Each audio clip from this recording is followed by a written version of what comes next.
This is the San Joaquin Sound Podcast. I'm your host, AJ Rodriguez. I'm here with Marc DeLeon, who was a promoter in Bakersfield all throughout the 80s. He was also a part of the Gilman street scene. He has owned a tattoo shop here in town for over 30 years, and he has the coolest Kiss-themed van in the world. Thank you.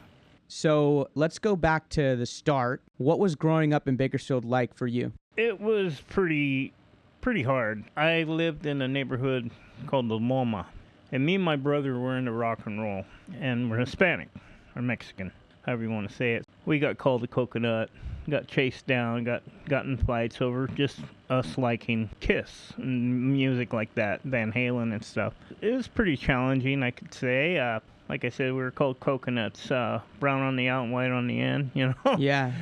So, it was rough, but my older brother, who just passed away a few weeks ago, he played guitar. He started at the age of 13, and there's a 5-year gap between us, which really got me into playing guitar and bass and whatever I did, because I've kind of been a jack of all trades, master of none, you know?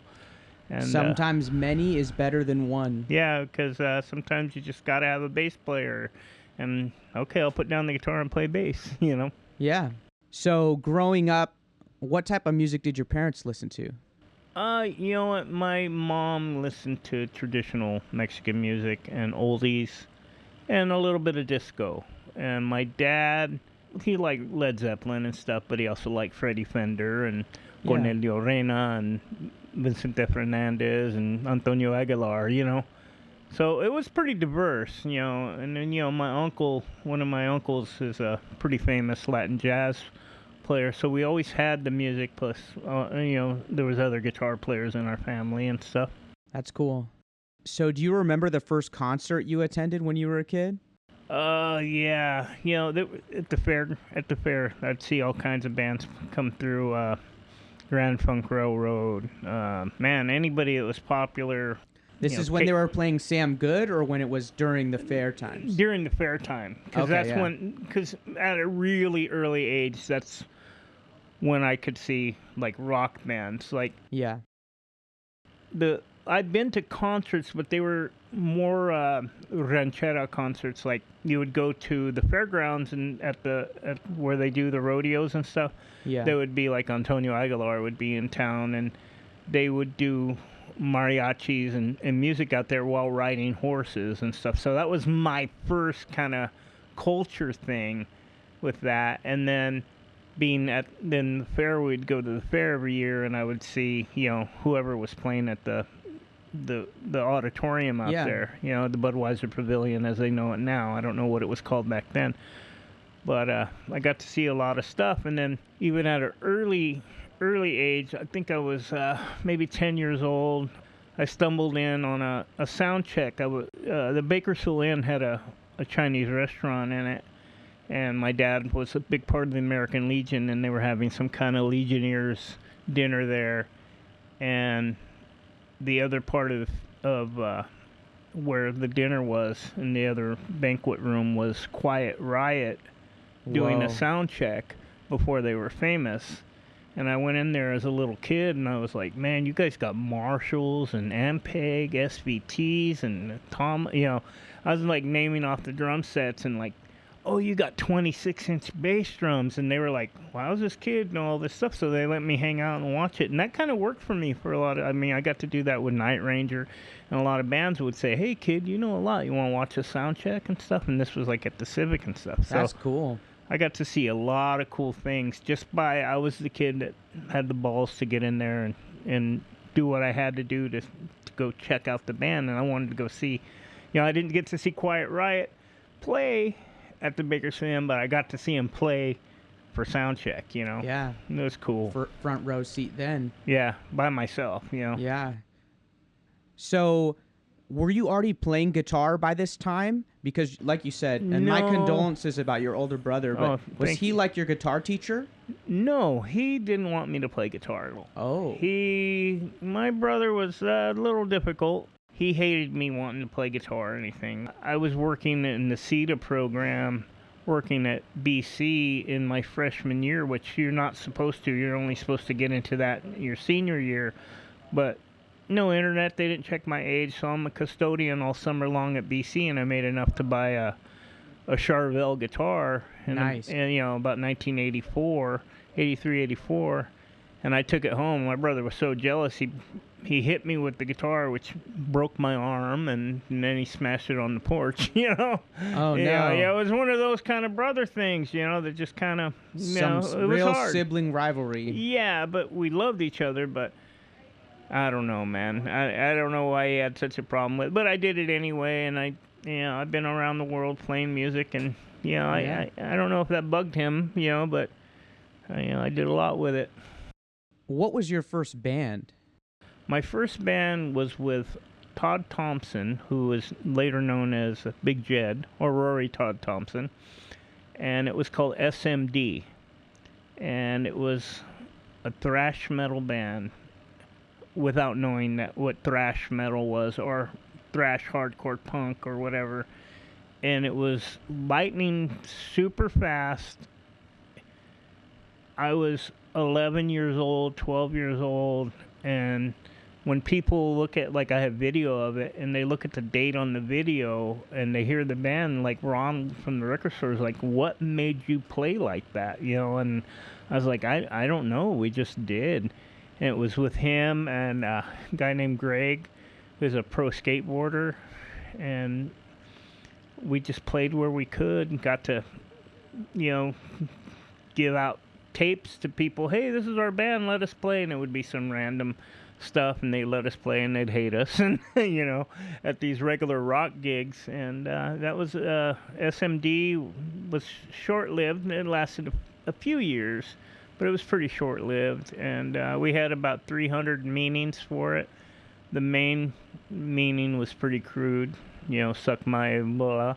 And then, like, as the time went on, it was Sean and Madonna's divorce, spaghetti and meatball dinners, shitty messy diapers, and we had... You could just say whatever for a joke, yeah, whatever, you could fit whatever you want. Yeah, Satan's my dad, whatever, And then that later on moved to... I had a band called IUD, and that lasted maybe about a year, and then Hossbruten was a band that I had for a lot of years, and reincarnated, as even 10 years ago and 5 years ago, back and forth. So, and then I've always known the Mentors. I would go to Hollywood and hang out with them, and El Duce would teach me how to play drums, and I'd jam with them, and later on replaced El after he passed away. Yeah. And they were just good friends, that's all that mattered. It wasn't about, the music and anything, which I love the music. It's rock and roll. It's Ted Nugent and UFO and all those amazing rock bands of the 70s. A little harder, but with super funny and dirty lyrics, which sometimes nowadays isn't too proper. Yeah. So let's go back to Hossbruten. Okay. So what year is that, do you think, when you started that? I think it was 86. And you came out with a record, right? We came out with, we had demo cassettes that we'd sell, and we've been on records. California Got It, Volume 1 or Volume 2, a few other compilations. We didn't have the money to make full-on records. Yeah. We did the tape trading and tape sales, that's what got us through any tours to any gigs or anything, and that's the only way we made money was shirts and cassettes. And at the time, having a record wasn't feasible to travel with the way we traveled in a station wagon. When did you start throwing your own shows? How did you learn to do that? Well, my dad, like I said, he was in the American Legion, and he ran the American Legion Hall. And I would get, through people just would contact me and call me at my house and find my number. Hey, this is so-and-so from this band, and we need a place to play. And then I'd ask my dad, I go, can I rent the hall out for bands? And it was kind of hard, but he let me do it. And he says, as long as you clean it up and there's no destruction, which the city hated it.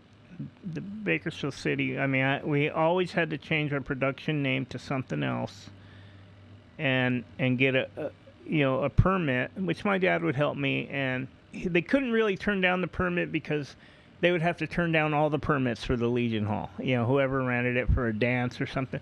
So they were kind of stuck in a rock and a hard place where they had to grant me the permits. The fire department could say, "Oh, there's not enough electricity," or what. I don't know what it all entails, but they couldn't do that. They couldn't do that to the American Legion, which is across the street from the Fox Theater and stuff.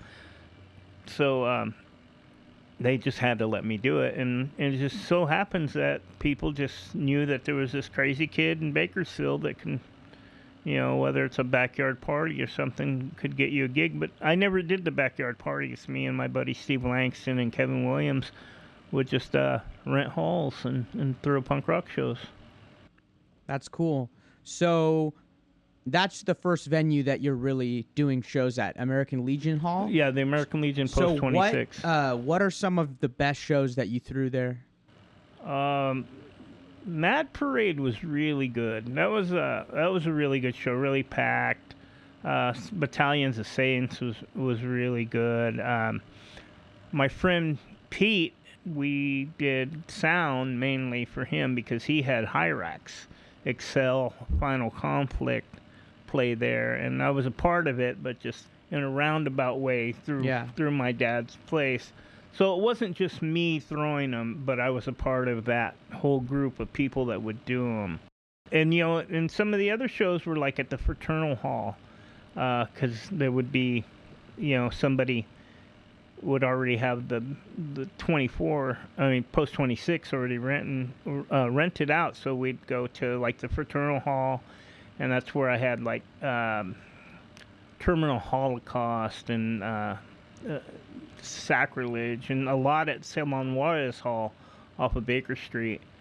We had Sacrilege and Black Death and the Mentors. The first show of the Mentors was there, and that was just a blowout. It was fantastic, and that was probably one of the funnest shows with Mentors, Chaotic Evil.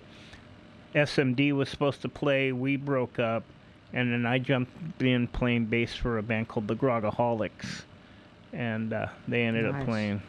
So let's talk about like geographically. You've got Salon Juarez, which is more on the east side off Baker Street. Yeah. And where's the Fraternal Hall? The Fraternal Hall is still there. It's next to. It's on California, a half block east of Union, right next to the welfare department, which used to be like John Deere Tractor at that time. And it's just a small hall. We did a few on the Jeffrey Street Hall off of Union and Jeffrey. It's on the west side of Union. Just there's like a little half block before the canal. There's a Veterans Hall there, and that's we had shows down there too. Yeah. So what year did you start doing shows then? Would you think? And how old were you? Man, I think it was 85, 1985. Really started out doing that, and I was connected in some way or another because one, I had a PA. Everything I did in my life was for music, so I would buy a PA. So if your band's playing, Mark, we need a PA for this. Okay, I'll bring my PA down. Or my friend Todd, Big Jed, had one half of the PA and I'd have the other half, and we'd combine it for so we can do it. I mean, we were really working with just the bare minimums that we could get by with. Which I look back, I'm like, God darn, how did we pull this off? But we did it, and that was about 85, I think. What were the crowds like at this time? I know we've talked about how at the time a lot of different scenes were coming together. Well, the early crowds in Bakersfield, was a lot, and we were known in Maximum Rock and Roll magazine and a lot of other places to have insane shows, fights, violence, and a lot of that was perpetrated by the Bakersfield Californian. Would like the night Hyrax came and played down the street close to what is now Samco, which was was that the one where there was an assault? Yeah, and they blamed it on the show. Yeah. So that was a Circle K back then. So a homeless lady got assaulted sexually by a homeless man or two homeless men, and they put in the paper rape at punk rock show, and that was the Higher XXL Final Conflict show. And it made it really hard on us because it was a total fabrication. Other than they just didn't want these kind of shows going on. But when we did these shows, everybody would come out. Every part of the death rockers, which is now considered goth now, death rock was the term back then. We would get the punk rockers, we get some of the metalheads, the more extreme guys, and then the skinheads started showing up. So we had to pretty much get rid of them, but it was a rowdy time. But this was not like sharp skinheads that No, were there was a few. cool. There was a few Jake Chavez and a few of his other friends, but these were, some Nazi skinheads, Yeah. And it's funny. I still see a lot of them around now, and they're popular in the scene. I'm like, once a Nazi, always a Nazi in my eyes. It was violent. There was a lot of fights because there's a lot of pent up, not a lot to do. So there's a lot of pent up aggression with some of these people. So they'd fight. Yeah. And then later on, what luckily came to be was I found a guy who opened up a little all ages coffee house disco. Are you talking about John Bentley? Yeah, about John Bentley. Bam Bams. Yes, Bam Bams. And he opened up originally next to the Notorious Cellar, which was a gay bar in town that was under Broadway or Brock's. I think it was Broadway. Right there on the corner of 20th and Chester. In the backside, there was a cellar, like a basement bar called the Cellar. It was a gay bar. Yeah. And all the punk rock kids would go there, and people would cruise Chester, and that's where they would loop around on 19th to get back on Chester. And they'd throw their beer bottles at the people in front of that was hanging out because they'd, yell obscenities at them. And, like, we didn't care. We were hanging out and having a good time. We didn't care about what people liked or anything. We just, those people were our friends just as much as anybody else. And then John opened this, like, kind of disco-ish thing, and I got to know him pretty good, and he liked me because I was a big guy, and I was already going back and forth to San Francisco, and I would make sure nothing would happen because I was used to taking care of things when they happened, stopping fights and stuff. Yeah. So, it became Bam Bam's later on when he got the new location. So I was already in San Francisco knowing so many bands, going to Los Angeles knowing, I saw Primus before they were huge, like major years, like at the Anti-Club, and got their numbers, got to know their manager. All kinds of bands that are now huge, like Operation Ivy, which turned into Rancid, and I lived at the house with them, and that's cool. Jesse was my roommate, or I crashed on in his living room for, forever, and the Dwarves, and I even had association with G.G. Allen and Guar and the Mentors and Crime and Neurosis, and they were all my friends. They were so I'd try to get them all into town, and a good friend of mine named Jimmy Green opened up previous to Bam Bam's a club called The Mask. The Mask, I haven't heard of that one. Yeah, it was a great club. A lot of bands played there. Cadillac Tramps played there. A lot of the really early stuff played there.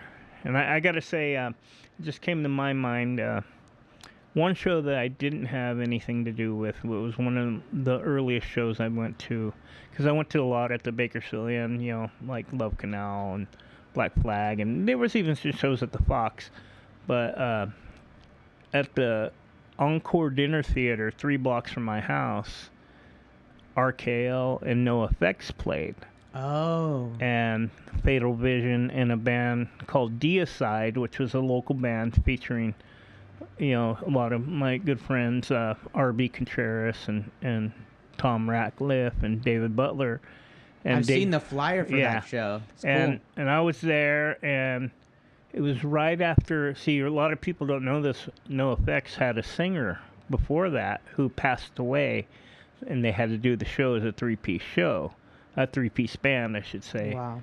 And that show was done by Dan Seitz. And Danny Seitz was the one that did all of RKL's album covers and flyers and a lot of that early Nardcore artwork, who also ended up doing artwork for Metallica when they got really big, and Gwar and everybody else that you could possibly think of. You know, there's so many connections to everything, because like even me living in San Francisco, doing, working at the clubs there, I got to know Liz Fairbairn, who was the manager of Gwar, and Danielle from Gwar, and it's just a big mush of just nobody was famous yet, and we were all friends. You mentioned NoFX. I heard that Fat Mike had a really big beef with Bakersfield for something or other. Do you know what that was about? Well, he had a beef with me once. Oh. He came to play Bakersfield and needed a stop on a Wednesday. And he gave me the price that they would do it for. And I said, I don't know how many people I can get on a Wednesday. I've never done a Wednesday before, and I don't think it's going to be good.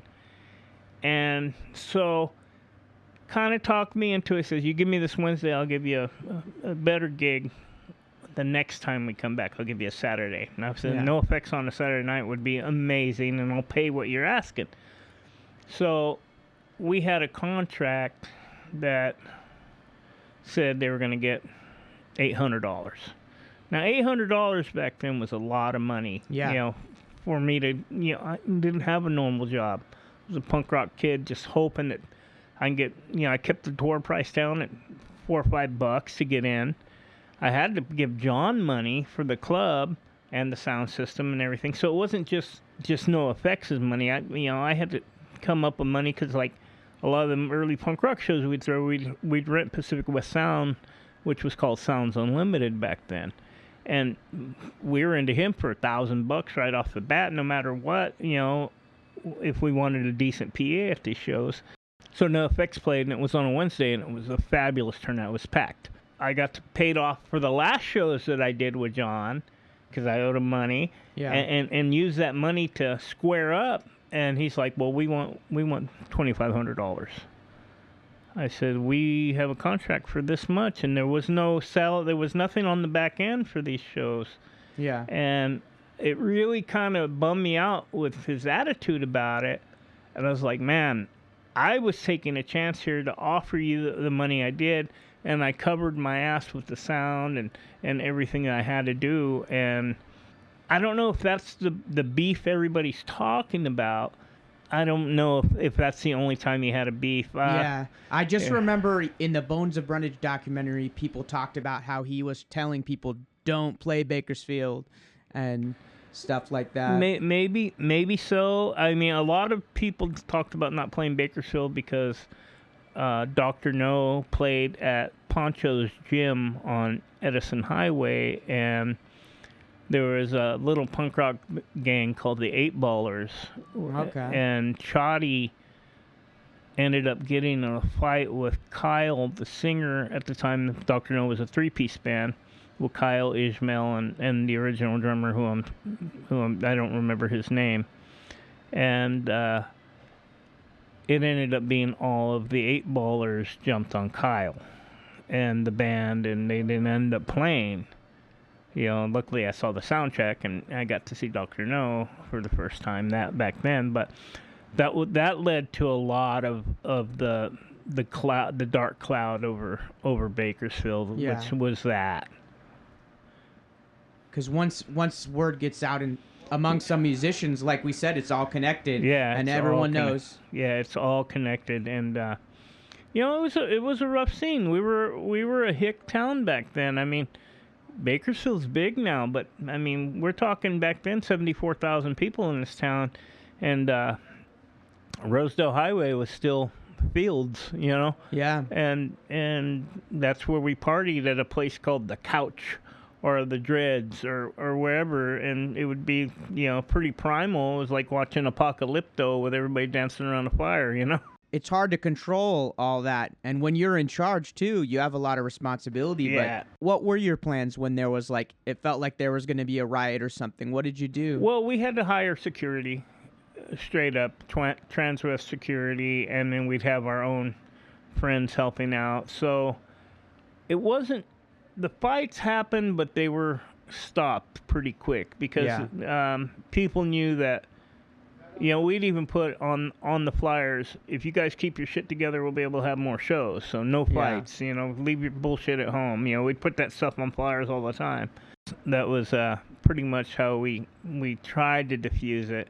And we went on like that for a long time. And Bam Bam's was definitely, the first show we had there, we brought the Mentors back, and it sold out, and it was a blowout again, and it just opened the doorway for so much more. And I was like, I do not want to throw shows anymore, because it was I did have to put my name out there, and if the show didn't go good, because at that time we started having shows every weekend, which was a good thing, but it was also a double-edged sword. People were getting too used to having shows. So, I'll get it. I'll go to the next one. They didn't really have to live through the 80s. This was already the beginning of the 90s, so they didn't have to live through the 80s where the cops would shut down shows. Yeah. Or make sure you didn't have it. Like, Kern County Fair had Primer Gray in 1984, and Big Jed, Todd Thompson, was singing at that time, and the sheriffs went on stage and yanked them off stage for no other reason that they just didn't like the way they looked. It was funny, Todd had the mic going, this cop said he's going to hit me with a billy club if I keep talking. Oh, he's getting the billy club, and give him play-by-play. He said he's going to take me to jail and beat me up, and giving a play-by-play of the whole thing. But once they saw that circle pit going around with a bunch of kids with mohawks and stuff, they flipped out, and it was honky-tonk back then. It was a honky-tonk situation, and the police didn't like it.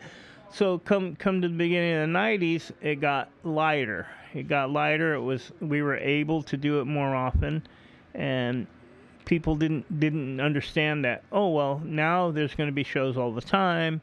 They kind of took it for granted, where before, if there was a show, there would be a year, maybe two, before the next one. So it was quite different, and and everybody would let out their anger, and a bunch of rednecks would come just to start problems, or a gang of cholos would come to start problems, out front, with the punk rockers, So, I also heard there was an incident with the Deftones. Was that at a show you threw? No, matter of fact, I know what happened at the show, but I wasn't at that show. I was living in San Francisco at the time.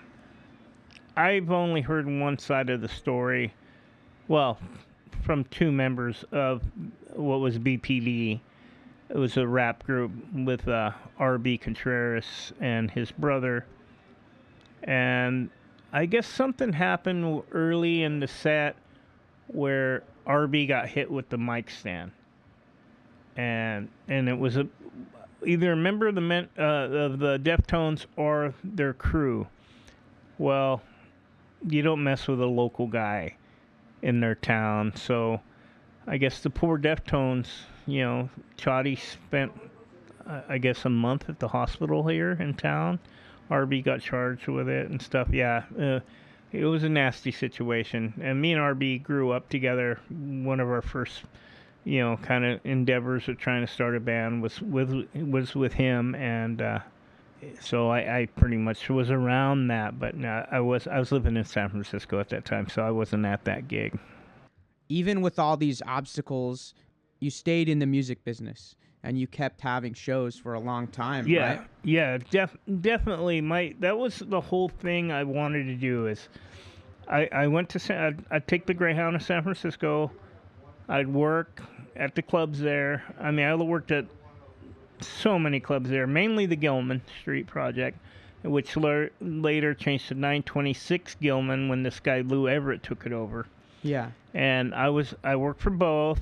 I'd come back, and like Heather from Gilman would come pick me up and drive me back because I was good at diffusing problems there, or Kamala would come get me and get me back over there. She's the one that got me in with the Operation Ivy guys, living with them, and she was in a band called Kamala and the Carnivores, and they were on Lookout Records too. So they'd get me over there, and then I would help out with whatever I could there, and then come back and try to do that same thing with the list of music groups that I had from there. But the problem was that Bakersfield was such a rough place that a lot of those Northern California bands were kind of scared to play here. We'd always get the LA punk bands because they were rougher, or the Orange County bands. Yeah. Or Fresno bands like Capital Punishment, and them, because they're used to that world. San Francisco East Bay scene was more laid back, but I'm really proud that I got to see Green Day's first show as Green Day. I knew them as Sweet Children or Sweet Baby before that with the original drummer Al Sobrante. I've seen them so many. I knew the first time I saw them that they were going to be huge. I'm looking at the Beatles and Cheap Trick of punk rock. These guys are going to be huge, and people would, no, they'll never sell out. Well, yeah, they did. They sold out major auditoriums. They sold out in a good way. And what was their first show like? Well, I don't know if technically it was a Gilman. And yeah. What do you remember from that show? Their first show, I seen them as Green Day, because I seen them before at a party and stuff. There's a lot of kids there, real young. Like, I'm talking baby kids there, like 13, 14. And probably six rows deep in front of the stage at Gilman was girls. All girls screaming like they're watching the Beatles. I mean, tears in their eyes, and that's how I knew. I'm like, man. And my job, during the show was watch the side door, which is the load-in door, which is directly off the side of the stage. So I had to stand. If there's a band playing, I'm standing there on the stage, watching that door and the side of the stage and making sure nobody's stage diving, because Gilman, was one of the big things there against their insurance. They couldn't have that. It was kind of a thing. I think they got rid of it later, because the insurance companies really didn't understand. But seeing Green Day was like really watching the beginning of the Beatles at the Cavern Club. Or, to me, it was, because that's cool. I mean, not that I was into them. I mean, I knew they were good. I'm into bands like Cheap Trick and stuff, so I see the similarities, but into rock and roll, and they were a little different than everybody. They were pop. Yeah. And I was like, man, they're pop punk, and it was crazy. It was how big they were, and like, I've been a part of some big shows at Gilman. I remember after the Descendants stopped playing, they started doing a band called All. And All and Operation Ivy played together. It was the only show at Gilman, I think, that there was really some tension, because Bill Stevenson wrote all the songs for Descendants and All.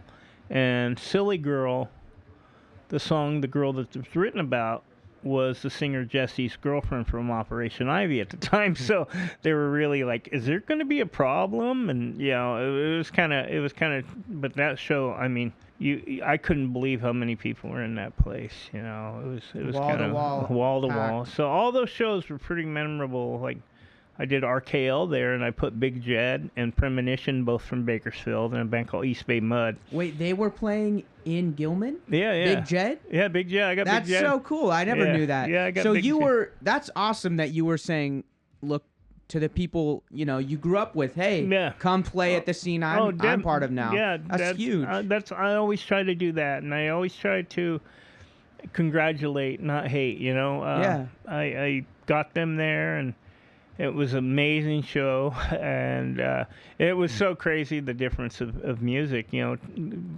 you're talking Big Jed was bluegrass thrash. You know, I mean, it was as different from RKO as you can, but RKO guys were also fan of Big Jed, and Premonition was also fans of RKO, vice versa. And then for a while in San Francisco, I was living at Cap Street Studios with Carol Lennon and all them, and that's where I was taking drum lessons also, and bass. The Bomber, the drummer of RKO, was a fantastic bass player and drummer.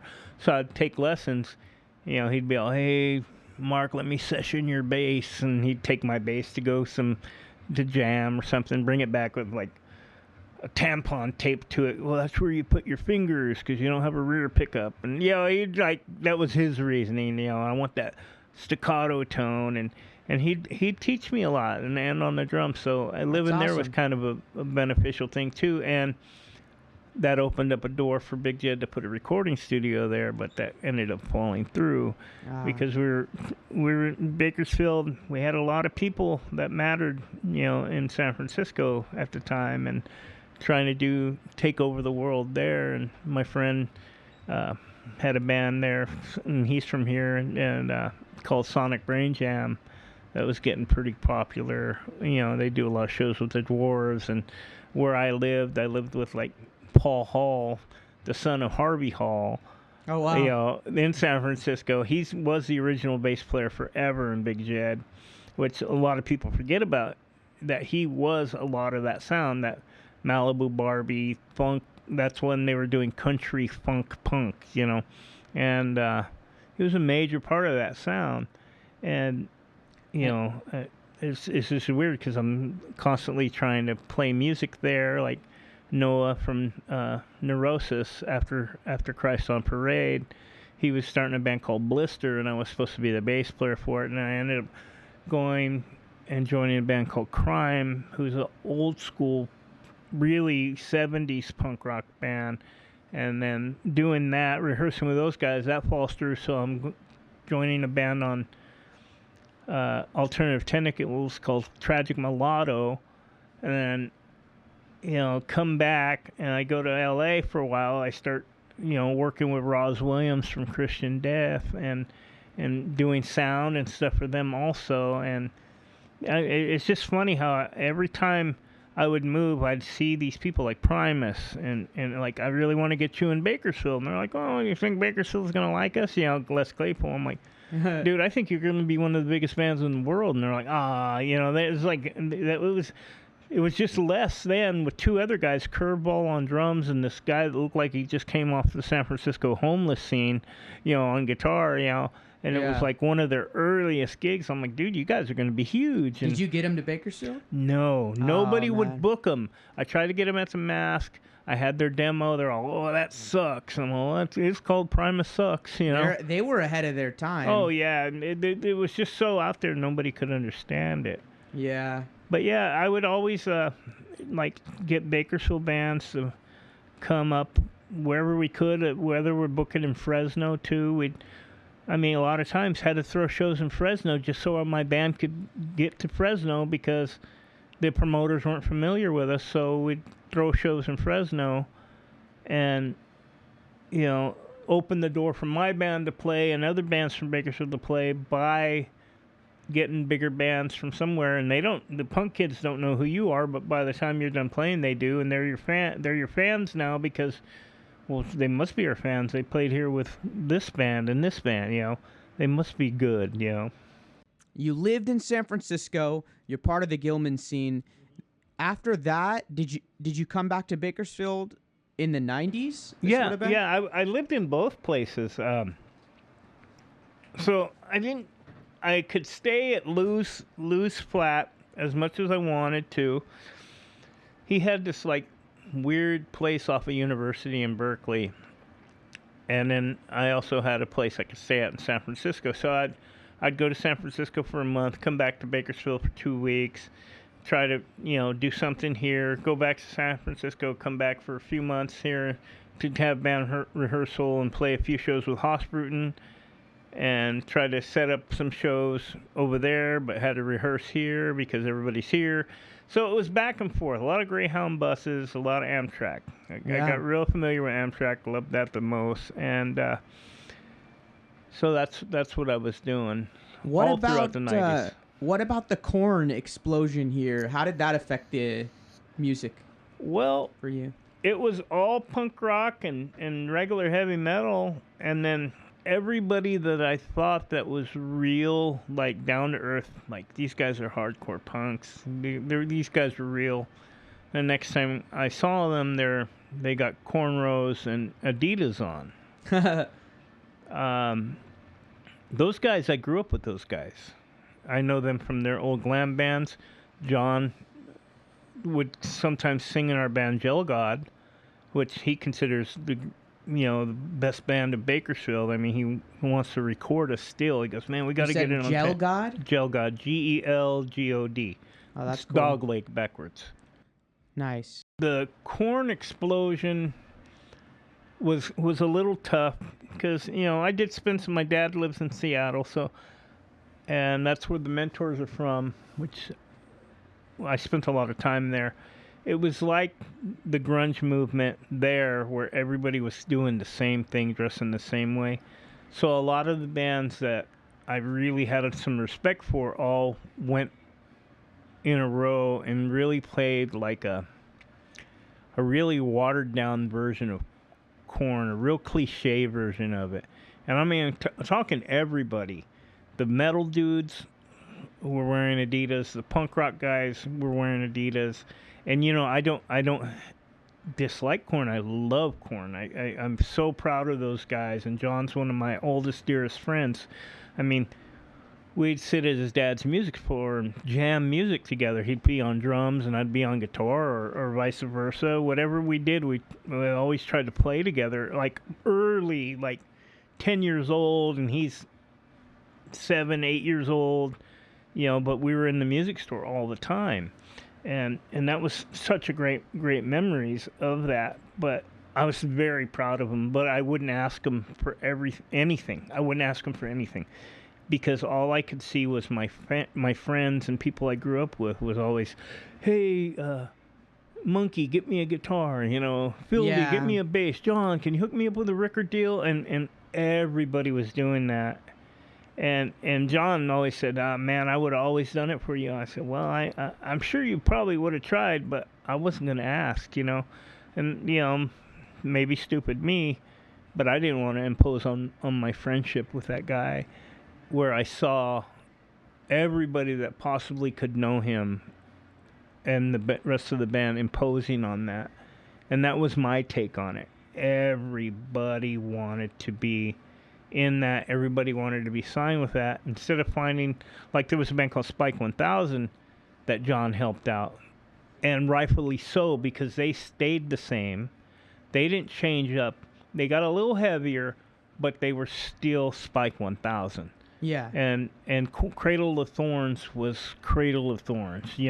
That's why those bands got helped out, because they didn't cornrow their hair, they didn't wear Adidas and totally cop them where everybody else in town did. And that's why those two bands got help, even though Cradle of Thorns should have never changed their name from Cradle of Thorns, because if you're talking about something that really brought the scene together in Bakersfield in the 90s, it was Cradle of Thorns. Yeah. Hands down. No, Ty Elam, Chris Coles, all those guys were the ones that brought the alternative scene that would have been closest to what I say the LA goth and San Francisco and Seattle scene. They brought that style to Bakersfield, which was a lighter style than I did, which was a way less violent style, but they still had some problems because they were anti-fascists and stuff like that. And there was still a lot of gay people that would come to these shows because it was okay to, and they were welcomed, and hell yeah, they're welcomed. They were welcome to my shows too. But the skinheads were a problem for Cradle of Thorns and stuff, and that was the only negative part about that whole thing. I think that's why they deserved the help that they got from Korn and Spike 1000 also, because they were two, and then I had my band Gel God at the same time, but we were partying a little bit too much to do anything, and we didn't really want to ask, you know. We had our own thing going on, you know. Yeah. But you did kind of join some new metal type, because you played guitar for Adema for a little bit. Yeah. Later on. Yeah, later on, 2009 to 2014, I think it was. I didn't join them as their permanent guitar player, though. Yeah, you were just doing some rhythm for them. Yeah, and the sound effects stuff on guitar. I did that because at the time, I don't really want to mention his name. He's not with us anymore. But they had a guitar player that had a really bad drinking problem, and you might not think a bad drinking problem could be this bad, but it seriously passed out on stage, passed out of the club. Really couldn't maintain it to do this. So it was really at a crazy part of their career, which I got a phone call. Dave said, "Hey man, can you play guitar for us?" Yeah, where are you? Well, we're leaving Texas. Our next show's in Baltimore in a couple days. Or no, it was like they already left Texas. They were going to Baltimore, and the show was the next night in Baltimore. So I had to jump on a plane, learn the stuff on the plane, and then play the gig, which I've been really good at that. And you know what, I'm forgetting that I wasn't really familiar with Adema's songs. I've only really listened to them one time before. I mean, I go to the recordings and stuff and watch them rehearse, the recording sessions and stuff. And there was a lot of people on their tip too, so I really didn't want to bother them and go, even though Dave's been one of my best friends forever, and Chris and all of them. And there was a time where Dave had an issue where he couldn't be at a show, and I actually was in Adema with Marky, which is funny, and had to play bass. So they came down here. It was a situation. They came to my tattoo shop because they rehearsed in my basement, and they said, "You got to play bass for us tonight." I said, "Oh, I don't know your music." And they were, "Well, let's go rehearse." I'm all, "Okay, how long was it? We're going to do an hour." Okay. So we rehearsed here, went to the show, and played the show, and that was the end of it. But that was with Marky. And then That was earlier. Earlier, yeah. And then 4 or 5 years later, I ended up, Marky bells out on them. So Tim's going to vocals because it's just, there was a situation. Yeah, he's still singing now. Yeah, he's back to singing now, and their original guitar player's not in the band, Mike Ransom. He's doing something else, and I ended up playing with them. You know, as a guitar player, I had to learn the songs on the fly, and which, if you don't rehearse a song forever, I knew them well enough to where I was familiar with the changes and stuff, but I didn't really know them. I didn't pay attention to them. It wasn't my bag. I'm into punk rock. I'm into harder stuff, and ended up doing the tour. We did the Hell tour, which, man, we were in the snowstorm of the century, playing the East Coast for 3 months, and promoters still talk about this tour like, we can't believe you made it through this. They call it the Hell tour, and, wow. and Adema's known for making it through this. I mean, there's some major stuff that made world news with Adema when I was in the band. I really don't want to mention what it is because the band knows, and if you weren't around at that time, it was a crazy time. But I didn't do that to get into new metal, and I didn't follow playing new metal after Adema. I was doing mentors at the time of Adema, so I'd do 3 months with Adema, come home, do a 3-month tour with mentors, go back to playing on the road with Adema while having my tattoo shop at the same time. Yeah, you were like a hired gun. Yeah, for Adema hired type gun. thing. They had me down as a member of Wikipedia, and Wikipedia and stuff, which, thank you guys. Appreciate that. And I did get, free guitars from Schecter for it and stuff, and it was nice, It's cool. getting that. And I could give a rider list to somebody saying, I want this kind of amp and this kind of amp and have it here, and I want the head mic'd, even though the head doesn't make sound, just because I want the tube noise to come through, a bunch of silly stuff, and I only want green M&Ms, it was kind of nice, Yeah, that's cool. I got to to enjoy, going on tour with like I said, the Mentors for months, which was insane tours, and then Adema, which is insane tours, and it's just crazy. It was busy. It took some years off my life, I'm pretty sure. But I've never been a druggie, so I was always the sober guy. I didn't drink or anything, so I haven't drank alcohol since I was 25 years old. Yeah. Wow. So you mentioned your tattoo shop. You're running a tattoo shop at the same time in the 90s, right? This opened in the 90s? 94. And how did that start?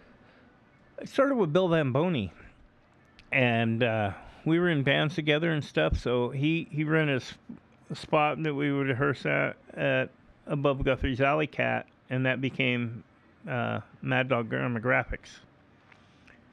And he had a partner which immediately dropped out, which I bought that partner out. So me and Bill were partners in Mad Dog, and then Bill moved to Los Angeles, and then I got stuck with it, but not stuck with it in a bad way. I've been tattooing. I mean, I did my first tattoos probably 86, 87 on my friends Mike Sims and Matt Tolles and a bunch of other people. I was tattooing people with a homemade machine at Jefferson Park on my uncle's friends, with a homemade machine. I was already tattooing, and I just didn't think of it as something that would be a business. I just, and then it ended up as a business. And so Bill moved, and I kind of just did my own thing with it, and I'm still here. I've owned a shop longer, than anybody else in Bakersfield. I mean, people have been tattooing just as long, but I mean, I have the oldest shop with the consistency, 30 years of the same person running it and owning it, not being sold to 15 people along the way. There's shops in town that have been sold multiple times, and they're, we're the oldest one. No, you're not, And you're like the first tattoo shop that kind of did alternative styles. I don't know if that's the right word. Well, I wouldn't say. I mean, we were doing graffiti tattoos with, Cabe and stuff back in the early days, and a lot of color work and stuff. That wasn't. That's pretty much what any tattoo shop going through that time was doing, because that was popular. You see fads in tattooing like the lower tribal tramp stamps, and then for a while we had, so many fads, the Hurley logo, you just, things would be in fashion, they wouldn't be in fashion. The jewelry tattoo under the boobs, the underboob tattoos, the neck tattoos, which I call them the man stamps, the ones on the throat, and then you see the tramp stamp goes from the above the butt to the chest, and then below the chest, and who knows where it's going. But yeah, there's fads in tattooing, so we couldn't control what was popular at the time, but we did custom stuff, which a lot of shops didn't do. You either pick it off the wall or you didn't. And then I did the Friday the 13th special back in 97 before anybody even thought of it. And that became a worldwide phenomenon. People were like people that were known now, like Oliver Peck and stuff, for the Friday the 13th. Like, people would ask me at conventions, "You do what? You offer $13 tattoos on Friday the 13th?" Yeah, with a $7 tip. Yeah, I go, but those people all come back. They end up being valued customers, and they do that. But I can say that Mad Dog. I remember working in Reno, because I also worked in Reno, and I got let go because the guy found out that I wasn't white. I was Mexican. Oh, no. I was Mexican, so he didn't like that. So I had to go get an apprenticeship at a different tattoo shop in San Francisco, and so I could say that Mad Dog was one of the first shops in United States, well, at least California, that had an African American working at it, because that was a big hell no back then. The tattoo scene was different. It was a white honky tonk tattoo scene. You didn't really have Chicanos in a tattoo shop. It's common now. Had Chicanos. When I had a homosexual guy tattooing for me, openly flamboyantly homosexual. I didn't care. He was a great artist, still a great artist, Ricky. Man, I got a lot of shit for it from other people in the industry. Like, oh, you know what kind of door you're opening here? What kind of precedent you're saying? I had a trans person doing piercing for a while. People gave a shit for it. It becomes a little bit normal after a while, and people realize, oh, that person's cool and stuff. And it's all about, I think I'm more known maybe for that. And some people could say it's a good or a bad thing, and the Friday the 13th thing and stuff, more so than changing what style of art people got. Because we did that. I did that. And I don't care. There was nobody to do it back then. I mean, other people who are famous tattooers right now, really famous, they have their own line of ink, would bully him out of the shop because he was gay. Stuff like that. And boy, if people knew that now, they would boycott him. Especially being he still owns a shop in Hollywood. Now he owns a shop. But it's stuff like that. The tattoo scene is like the punk rock scene, and it has its own weirdness about it, which kind of disappeared. Now it was really honky-tonk, and it was kind of a free-for-all thing, but it had its rules. You didn't open up next to somebody. If you wanted to tattoo in a town and there's a tattoo shop there already, you got to call and kind of ask permission. Yeah. You can't be on the same street. You can't be within a certain miles from them, And back then, there was less than 100 shops in the United States. Now there's 100 shops almost in Bakersfield, Yeah. That's crazy. But I did do the tattoo shop to pay to do music. Okay, so it was kind of like the funding to keep your music going. Yeah, the tattoos paid for my music gear, PA gear, because I did PA sound for so many bands. Papa Roach, anybody that came through the Montgomery World Plaza when we were doing those shows there. I did sound for Tim Gardea, all those shows, Freak Fest, all kinds of shows. I was the. So when did you do sound for the Deftones when they finally came back? No, because that was too big of a show. Oh, too big of a show. Yeah. I just thought because Tim Gardea threw one of those. Yeah, it's either got to be Pacific West Sound. Okay. But if the venue was small enough, I wouldn't say small. If it was a smaller venue that I could handle, I would do the sound. Because Pac West didn't want to do them. Yeah. And would charge way too much for them. Just because they had to have a certain budget, and it was nothing against them. It's just the way the industry is. Brent was more happy that I did those shows than I wasn't considered competition. So I would do all the, like Montgomery World. I did almost all the Dome shows, except for I didn't do COC and Motorhead because my band American Standard just got to Cleveland, Ohio that night to play our first show. And so I wasn't here, but most of the shows at the Dome I did, unless it was like My Chemical Romance. If the writers in this band was at such a stature that they needed, we want this Midas board, or I had a Midas console, but I didn't have the big one. And and a place like the Dome took.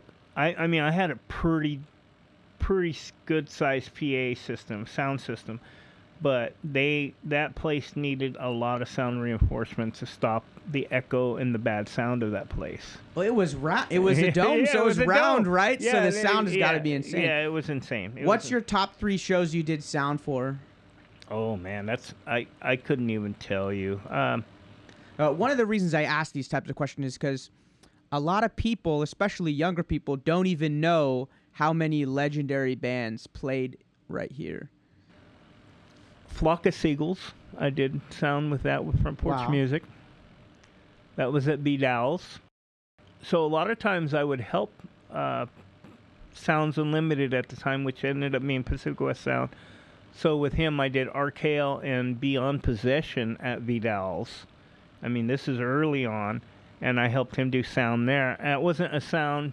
I didn't bring that. Wasn't my sound gear. I worked for somebody else, but doing that was awesome. Flock of Seagulls, and then I did sound, and ended up going on tour with him for a little bit. A band called Expose, which was 3 beautiful girls from Miami and a tape player. For some reason, they liked the way I did it and asked me to come along. Didn't realize I was only 15 years old. So I had these like 22-year-old girls in lingerie every night singing, and then would be, oh, you're so cute, and messing with me. And I was like, man. And they're just doing cocaine everywhere. But they were, oh my gosh, they were huge. They had like the song, You're Taking Me to the Point of No Return. You know, it was like a huge 80s hit. Wow. And so 15 years old, you're already doing sound for a big yeah, they were like huge. That. They were so huge. So you're really immersed in it? Yeah, you've been fully immersed in music your whole life. My whole life. Reflecting back, what's the top 3 concerts that you played at? Okay. I would say the Eindhoven Metal Meeting. We played with Creator, Exodus, Dark Angel. We're on a major stage. Wow. I'm the lead singer, drummer. I have the original 2 other members of the Mentors, which Sicky on one side and Heathen Scum on the other. It's a roar that you feel the pressure of the audience roaring back at you. Sold out. You know, you're in Holland, the Netherlands, and it's amazing. And they got me whatever drum set. I asked for a big Ludwig double bass kit, you know, just to ham it up a little bit. And they asked me what equipment. I want Marshall stacks on the stage and stuff. So it was a rock concert. Like I have arrived kind of moment. Even though we had other big shows before, like we did the Legend stage at the Punk Rock Picnic, which was amazing too. And all you see is a big circle of people just moving when you play, and that was, yeah, those 2 shows were amazing. Another shows that were amazing was, and it was a big haul to get there. I left with Adema to play in El Paso. Get on a plane, which there was problems with it being delayed and stuff, so we have to do this other plane, and it was I don't remember if it was a propeller plane or not. So we have to land in Arizona and Phoenix during a sandstorm, and we have to get off the plane on the tarmac, and it was like being in a blow dryer, like crazy hot winds like I've never felt with sand. I mean, enough to take your paint off the car. Then we finally get to El Paso. We play the Speaking Rock Casino 2 nights in a row. The first night we're playing with Jackal. I don't know if you know who Jackal is. I'm not sure. If I told you the song, you might. They had that song with the chainsaw. I'm your chainsaw, baby! And then... Yeah, it sounds familiar. Yeah. And then we played the second night with Buck Cherry. I remember them from like the 2000s. Yeah, that song, All Lit Up Again. Yeah, so what's crazy is the Adema guys, know those guys, and then the guys from the band, Buck Cherry, is like, mentors. Like they point me out and they're like, tripping out that I also do that, which happens all the time. People will never pick me out from being with Adema. People like famous people, like Prince's band members, Wendy and Lisa, and I have witnesses to this. I'm in Amoeba Records, and they see me with the Mentor shirt, and they're all, "You're Mad Dog. You're the singer of the Mentors." And I'm like, "How do you know of the Mentors?" They're all sick. Prince thinks Sicky Whitebeater's the greatest guitar player in the world. We all love the Mentors. It's hilarious. And I'm like, okay, which, Tom Petty, and there's all kinds of people out there that are famous with bad taste that like us. But back to the Speaking Rock. So we played 2 nights out there, and I'm talking 30, 40,000 people each night. And we're treated like royalty, beautiful hotels, and So this is Adema. What year would this been? Oh, shoot. Probably 2011, maybe 2010. Oh, yeah. Okay. And, I've done a lot of shows in New York and stuff. And so those the Holland Punk Rock Picnic and that El Paso, I got to tell you about this other El Paso show. Okay. So I think the guy was connected with the Speaking Rock Casino. He's an attorney. And he's an attorney for the members of, I think, the cartels. He's a defense attorney. So if there's some crime or whatever, he's like a major attorney. He hires us to play in El Paso at a place that's the size of Dodger Stadium. And we're there with Kill Devil Hill and all these other bands around that time, big bands, not anything to I mean, Kill Devil Hill had Rex from Pantera, Benny Appice from Dio on drums, and a bunch of other bands I can't even remember. I need to go back and look at all the bands that played, but it was a huge to-do, and we're at a place that's the size of Dodger Stadium, and I'm like, crazy, okay, it's like 2 big stages.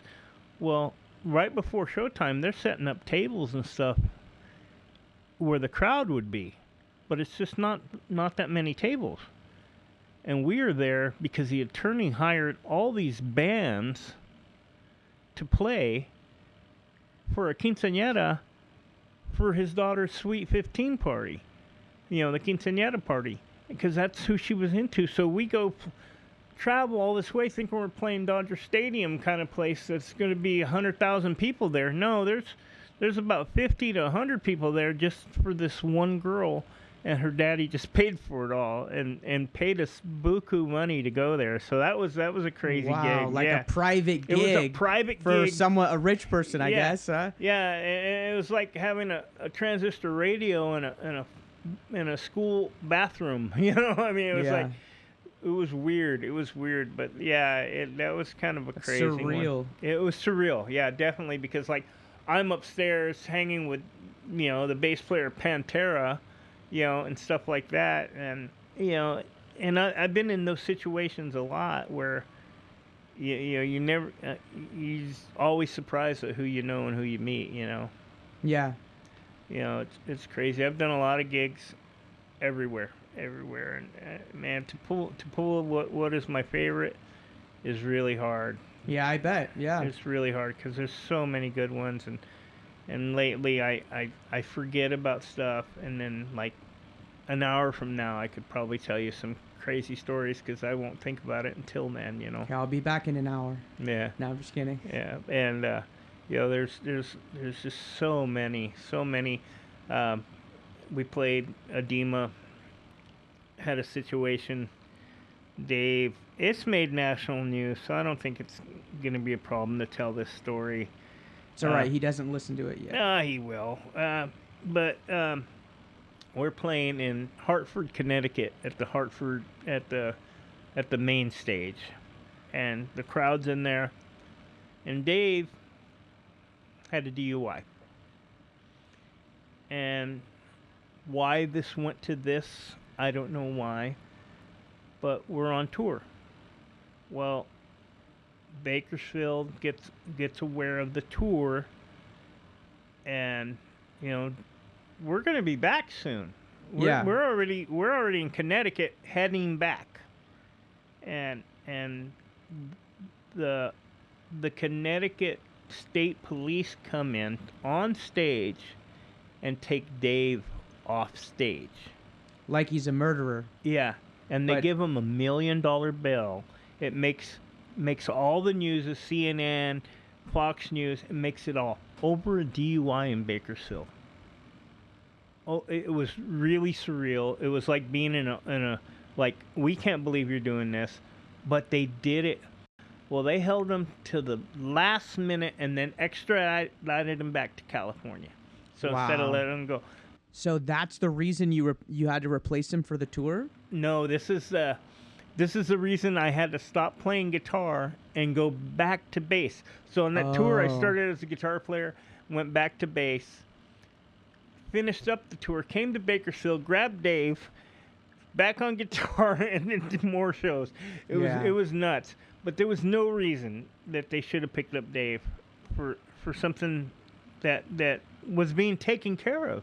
Yeah. They just wanted to get the grandstand on it and to put out that they had the guy from Adema with $1 million belt. That's a crazy gig. You know, that was a crazy thing. And we had a lot of those kind of incidents on this tour.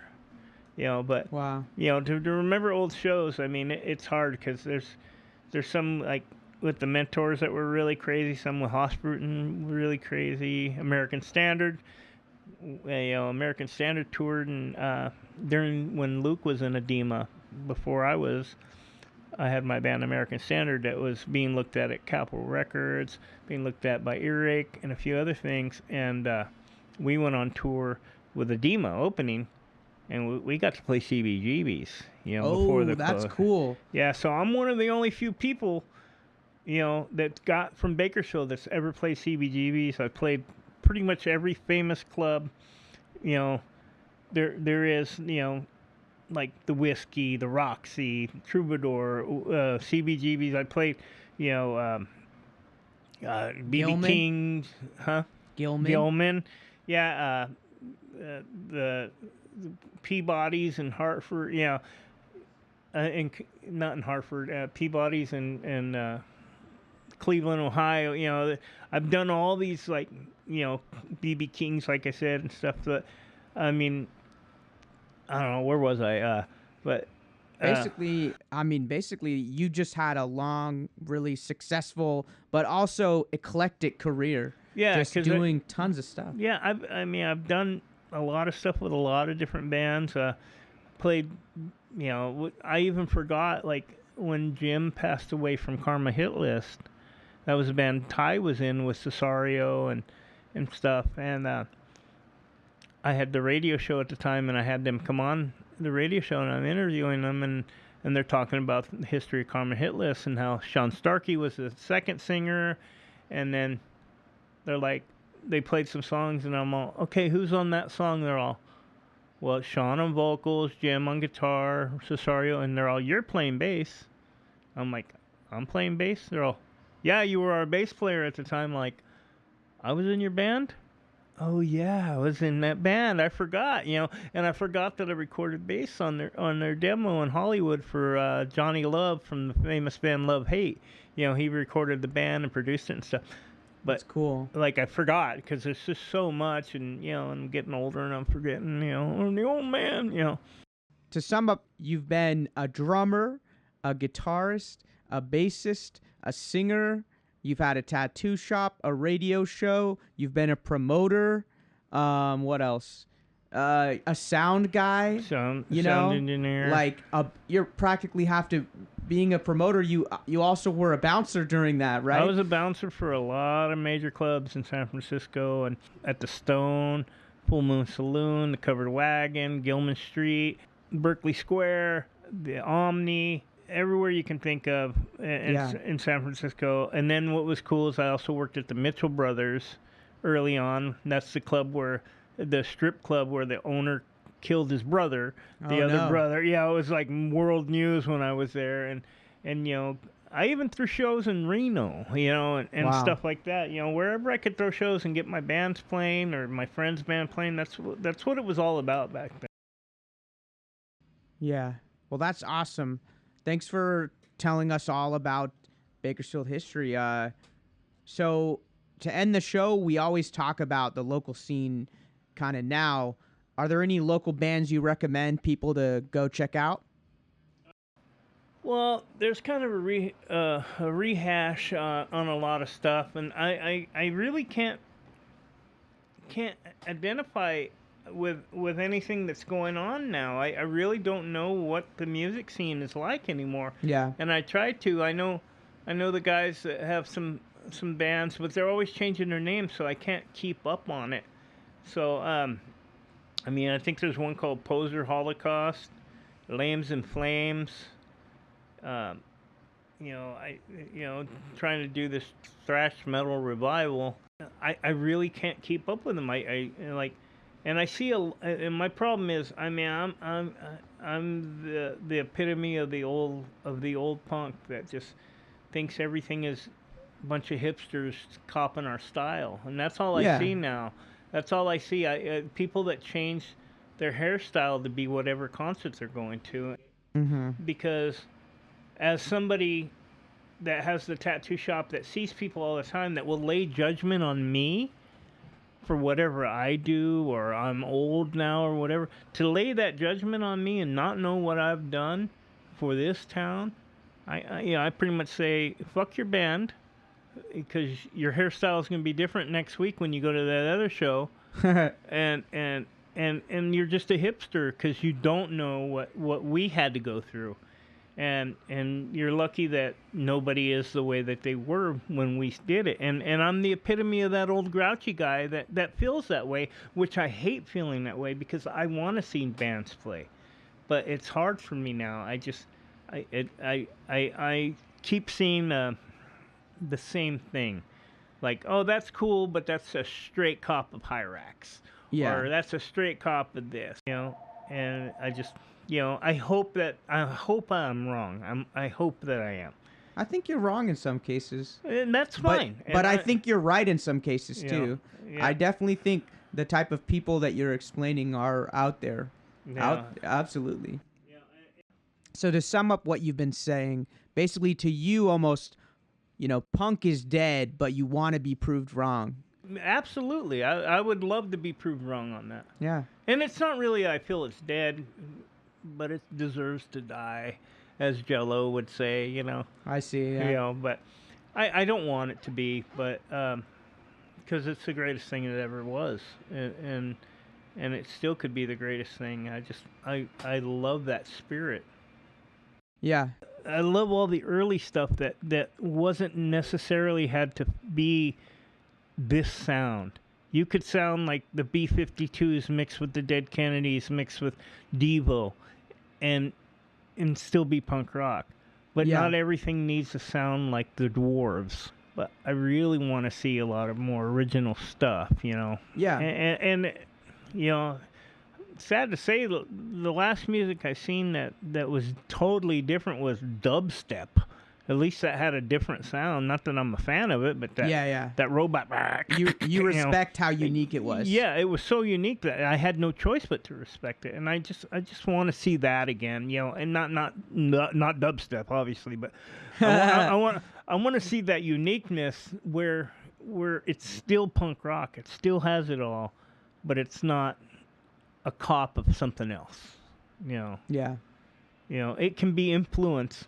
Because back then we had rock-influenced punk, and now we got, everything after that, metal-influenced punk or pop. It's hard to say, but there was no one to base your sound off of in the original incarnation of it, and now it's become everybody. I mean, for a while everybody sounded like Green Day, or they sounded like the Offspring. It's just, and then everybody sounded like Korn, and everybody sounds like this, and it leaves a bad taste sometimes. And I just and I want to be proved wrong. I want to see a totally unique band that will make me want to buy a shirt, that will make me want to do a lot of things. I mean, I'd rather listen to Ghost a lot of times than, which is kind of a unique take on something else that's kind of ABBA meets Metallica. Yeah.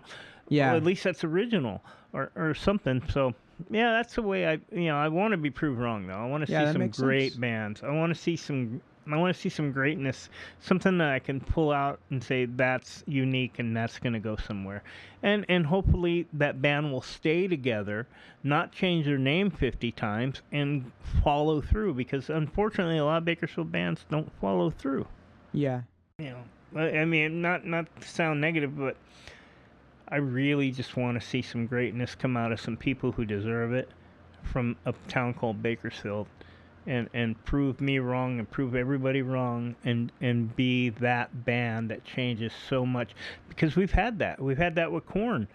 There was no that style before there was Korn. There was Nope. stuff they were influenced by, but there was nothing close to that. Yeah. You know, and that's why they deserve what they got.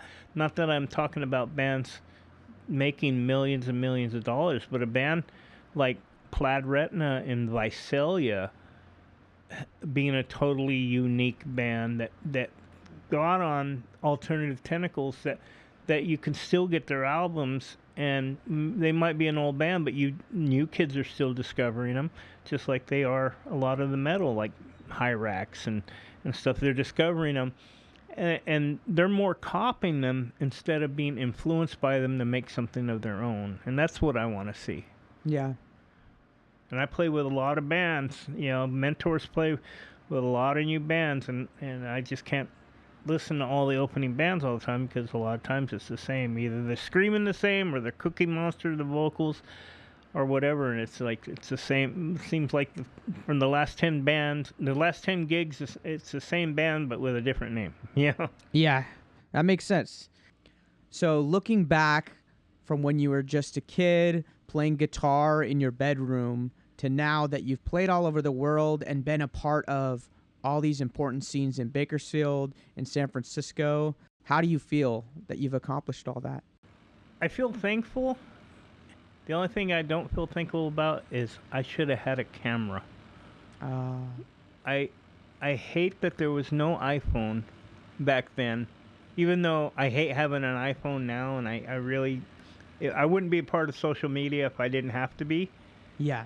But God darn it, people are so lucky now that they have that. You know, something I'm going to tell all these people: document everything. Document everything you do, and if you're playing music, document that, and don't go in when you're older and look back and say, well, this is what I did, you know, in my early 20s, and then I got a job doing this and doing that. You know, you can have a job doing this and that, but don't forget that you have a passion for music, and be something great that comes out of this town, because there's no reason to ever give it up. If you got a woman that wants you to give it up the woman, because she really doesn't care about you, or your partner, whoever your partner is, whether it be a man or a woman, or if you're a woman and you're with a guy that doesn't want you to be in a band, you know what? They don't really care about you. Don't let nobody crush your dreams. Stay playing, because you can be a EMT and still be in a band. I've seen it many a times.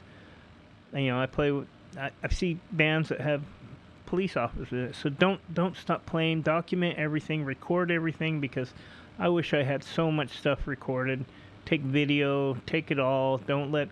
We're at a time in our lives where our memories can always be there, and that's my biggest regret, of not having all my memories and recordings and photos.